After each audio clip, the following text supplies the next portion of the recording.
ಲೋಕ chapter 1 Chandra.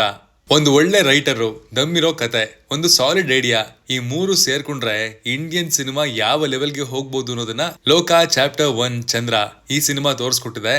And ಈ ವರ್ಷದ one of the memorable experience theatre ನಲ್ಲಿ ಸಿಕ್ಕಿರೋದ್ರಲ್ಲಿ ಇದು ಕೂಡ ಒಂದು ಗುರುವೆ. ಆವರೇಜ್ ಹಾಲಿವುಡ್ ಸಿನಿಮಾಗಳು ಇಂಡಿಯಾದಲ್ಲಿ 100 ಕೋಟಿ ರೂಪಾಯಿಗಳನ್ನ ಗಳಿಸಿರೋದನ್ನ ಕಂಡು ಸ್ವಲ್ಪ ಬೇಜಾರಾಗ್ತಾ ಇತ್ತು. ಆದ್ರೆ ಅದಕ್ಕೆ ಟಕ್ಕರ್ ಕೊಡುವಂತಹ ಸಿನಿಮಾ ನಮ್ಮಲ್ಲೂ ಬಂದಿದೆ. ಅಂಡ್ ಮುಂದಕ್ಕೆ ಡೈರೆಕ್ಟ್ ಕಾಂಪಿಟೇಷನ್ ಕೊಡುವಂತಹ ಮಟ್ಟಕ್ಕೆ ಖಂಡಿತ ಬೆಳೆಯುತ್ತೆ ಅಂತ ನಾನು ನಂಬಿದೀನಿ. ನಿಮ್ಗೆ ಗೊತ್ತೋ ಗೊತ್ತಿಲ್ವೋ, ಈ ಸಿನಿಮಾನ ಕರ್ನಾಟಕದಲ್ಲಿ ಡಿಸ್ಟ್ರಿಬ್ಯೂಟ್ ಮಾಡಿರೋದು ನಮ್ಮ ರಾಜ್ ಬಿ ಶೆಟ್ಟರ ಲೈಟರ್ ಬುದ್ಧ ಫಿಲಮ್ಸ್.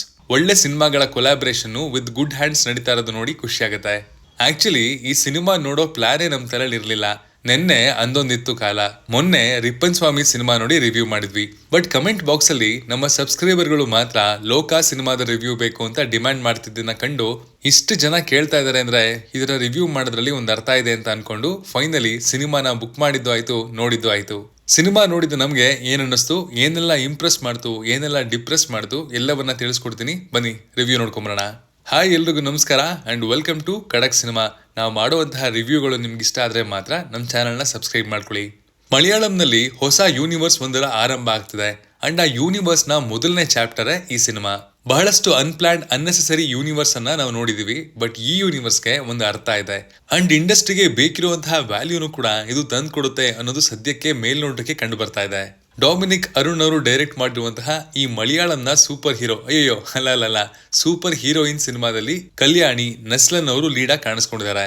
ಇಲ್ಲಿನ ಕತೆ ಸುತ್ತೋದು ಚಂದ್ರ ಅನ್ನುವಂತಹ ಪಾತ್ರದ ಸುತ್ತ. ಇವಳಿಗೆ ಒಂದಷ್ಟು ಸ್ಪೆಷಲ್ ಪವರ್ಸ್ ಇದೆ. ಅಂಡ್ ಅವ್ ಏನು, ಇವಳು ಅದನ್ನ ಬಳಸೋದು ಯಾವುದಕ್ಕಾಗಿ ಅನ್ನೋದೇ ಇಲ್ಲಿನ ಪ್ಲಾಟ್ ನ ನಾನು ಬರೀ ಬೇಸಿಕ್ ಆಗಿ ಹೇಳಿದೆ, ಆದ್ರೆ ಕತೆ ಸಖತ್ ಡೀಪ್ ಆಗಿದೆ, ಮಜವಾಗಿದೆ. ಸೂಪರ್ ಹೀರೋ ಸಿನಿಮಾಗಳಲ್ಲಿ ಒಂದೇ ಒಂದು ಫ್ಯಾಕ್ಟರ್ ಮೇಲೆ ಡಿಪೆಂಡ್ ಆಗೋದಕ್ಕಾಗಲ್ಲ. ಇಲ್ಲಿ performances, action, choreography, VFX, camera work ಎಲ್ಲವೂ ಟಾಪ್ ಕ್ಲಾಸ್ ಆಗಿರಬೇಕು. ಅಂಡ್ ಖಂಡಿತ ಈ ಪ್ರತಿಯೊಂದು ಡಿಪಾರ್ಟ್ಮೆಂಟ್ ನಲ್ಲೂ ಈ ಸಿನಿಮಾ ಎದೆ ಒಪ್ಪಿಸಿ ನಿಂತಿದೆ ಅಂದ್ರೆ ತಪ್ಪಾಗಲ್ಲ. ಮೊದಲನೇದಾಗಿ ಪರ್ಫಾರ್ಮೆನ್ಸಸ್ ಗಳ ಬಗ್ಗೆ ಮಾತಾಡೋದಾದ್ರೆ, ಕಲ್ಯಾಣಿ ಪ್ರಿಯದರ್ಶನ್ ಅವರ ಪರ್ಫಾರ್ಮೆನ್ಸ್ ಸಕ್ಕದಾಗಿತ್ತು. ಅವಳಿಗೆ ತನ್ನೊಳಗಡೆ ಏನ್ ಶಕ್ತಿ ಇದೆ ಅನ್ನುವಂತಹ ಫುಲ್ ನಾಲೆಡ್ಜ್ ಇಲ್ಲ. ಅಂಡ್ ಕಾನ್ಸ್ಟೆಂಟ್ ಆಗಿ ಯೋಚನೆಲೇ ಇರುವಂತವಳು. ಅದಕ್ಕೆ ಸಖತ್ ಸೆಟಲ್ ಆಗಿ ನಟಿಸ್ಬೇಕು. ಸ್ವಲ್ಪ ಹೆಚ್ಚು ಕಡಿಮೆ ಆದ್ರೂ ಫೇಕ್ ಅನ್ಸೋ ಸಾಧ್ಯತೆ ಇರುತ್ತೆ. ಆದ್ರೆ ಕಲ್ಯಾಣಿ ಅವರು ಅದನ್ನ ತುಂಬಾ ಮೆಚ್ಯೂರ್ ಆಗಿ ಹ್ಯಾಂಡಲ್ ಮಾಡಿದ್ದಾರೆ. ಪರ್ಫಾರ್ಮೆನ್ಸ್ ಪಕ್ಕಕ್ಕಿಟ್ರೆ ಆಕ್ಷನ್ ನಲ್ಲೂ ನನಗೆ ಯಾರು ಹತ್ರನೂ ಇಲ್ಲ ಅನ್ನೋ ಕಾನ್ಫಿಡೆನ್ಸ್ ನಲ್ಲಿ ಸಿನಿಮಾನ ಎತ್ಕೊಂಡು ಹೋಗ್ಬಿಟ್ಟಿದ್ದಾರೆ. ಅಂಡ್ ಅದನ್ನ ಬಿಗ್ ಸ್ಕ್ರೀನ್ ನಲ್ಲಿ ವಿಟ್ನೆಸ್ ಮಾಡಿದ್ದು ಸಖತ್ ಮಜಾ ಕೊಡ್ತು. ಅವ್ರೊಬ್ಬರನ್ನೇ ನೋಡ್ಕೊಂಡು ಸಿನಿಮಾದ ಡಲ್ ಸೀನ್ಸ್ ಕೂಡ ಸಾಗಿರೋದು. ಅಂಡ್ ಈ ವರ್ಷದ ಇಂಪ್ಯಾಕ್ಟ್ಫುಲ್ ಪರ್ಫಾರ್ಮೆನ್ಸಸ್ ಗಳು ಅಂತ ತಗೊಂಡ್ರೆ ಇವರು ಟಾಪ್ 3 ಸ್ಪಾಟ್ ಅಲ್ಲಿ ಖಂಡಿತ ಇದ್ದೇ ಇರ್ತಾರೆ ಗುರುವೆ.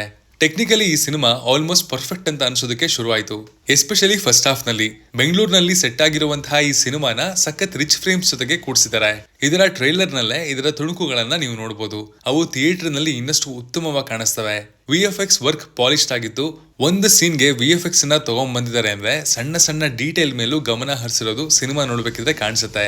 30 ಕೋಟಿಯಲ್ಲೇ ಈ ಲೆವೆಲ್ ಕ್ವಾಲಿಟಿ ತಂದಿರುವಂತಹ ಇವ್ರಿಗೆ ಇನ್ನಷ್ಟು ಬಜೆಟ್ ಎಕ್ಸ್ಟೆಂಡ್ ಮಾಡುವಂತಹ ಅವಕಾಶ ಇದ್ರೆ ಇನ್ನೇನೇನ್ ಕಮಾಲ್ ಮಾಡ್ತಾರೋ ಗೊತ್ತಿಲ್ಲ ಗುರುವೆ.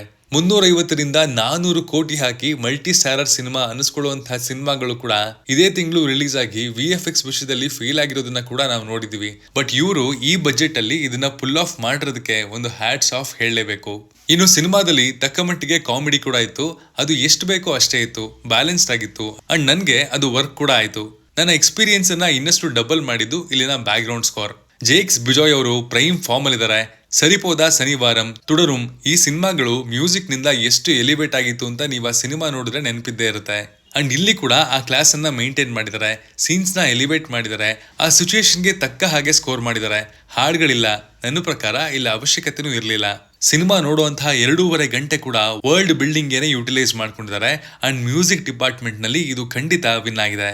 ಇನ್ನು ಇಲ್ಲಿಂದ ಒಂದು ಸಿನಿಮ್ಯಾಟಿಕ್ ಯೂನಿವರ್ಸ್ ಪ್ರಾರಂಭ ಆಗ್ತಿರೋದ್ರಿಂದ ಅದಕ್ಕೆ ಬೇಕಿದ್ದ ಸೆಟಪ್ ಅನ್ನ ಚೆನ್ನಾಗಿ ಮಾಡಿದ್ದಾರೆ.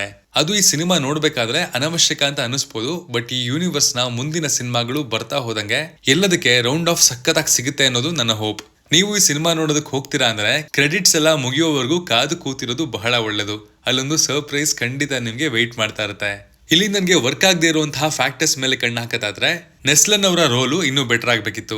ಆ ಪಾತ್ರಕ್ಕೆ ಅವರೇ ಬೇಕು ಅಂತ ಕೂಡ ಇರ್ಲಿಲ್ಲ. ಯಾರನ್ನ ಆ ಜಾಗಕ್ಕೆ ಕೂರ್ಸಿದ್ರು ಅದು ಅಷ್ಟೇ ಇಂಪ್ಯಾಕ್ಟ್ ಅನ್ನ ಬೀರ್ತಾ ಇತ್ತು ಅಂತ ಅನ್ಸುತ್ತೆ. ಅವರ ಪೊಟೆನ್ಷಿಯಲ್ ಆಸ್ ಅನ್ ಆಕ್ಟರ್ ತುಂಬಾನೇ ಇದೆ. ಬಟ್ ಈ ಸಿನಿಮಾದಲ್ಲಿ ಅವರ ಪಾತ್ರ ಇನ್ಕಂಪ್ಲೀಟ್ ಅಂತ ಅನಿಸ್ತು. ಇನ್ನು ಈ ಆಸ್ಪೆಕ್ಟು ವಿಲನ್ ಮೇಲೆ ಕೂಡ ಅಪ್ಲೈ ಆಗುತ್ತೆ. ವಿಲನ್ ನ ನೋಡಿದ್ರೆ ಭಯ ಆಗ್ಬೇಕು, ಸ್ವಲ್ಪ ಆದ್ರೂ ಫಿಯರ್ ಅನ್ನ ಹುಟ್ಟಿಸ್ಬೇಕು. ಬಟ್ ಇದನ್ನ ಈ ಟೀಮು ಚೆನ್ನಾಗಿ ಹ್ಯಾಂಡಲ್ ಮಾಡಿಲ್ಲ ಅಂತ ಅನಿಸ್ತು. ವಿಲನ್ ನ ಎಲ್ಲೂ ಮುಂದಕ್ಕೆ ಹೋಗೋದಕ್ಕೆ ಬಿಟ್ಟಿಲ್ಲ. ಅದೊಂದನ್ನ ನೋಡ್ಕೊಂಡಿದ್ರೆ ಇದು ಆಲ್ಮೋಸ್ಟ್ ಒಂದು ಪರ್ಫೆಕ್ಟ್ ವಾಚ್ ಆಗ್ತಿತ್ತು. ಖಡಕ್ ಆಗಿ ಹೇಳೋದಾದ್ರೆ ಇದೊಂದು ಗ್ರೇಟ್ ವಾಚ್. ಸಿನಿಮಾ ಸ್ಟಾರ್ಟ್ ಇಂದ ಕೊನೆವರೆಗೂ ಎಂಗೇಜಿಂಗ್ ಆಗಿತ್ತು. ತನ್ನ ಆಕ್ಷನ್ ನಿಂದ ಇಂಪ್ರೆಸ್ ಅಂಡ್ ಮೋಸ್ಟ್ ಇಂಪಾರ್ಟೆಂಟ್ಲಿ ಮಜಾ ಕೊಡುತ್ತೆ.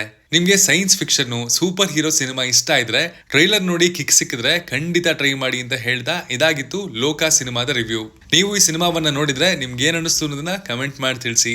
Signing off, Manu.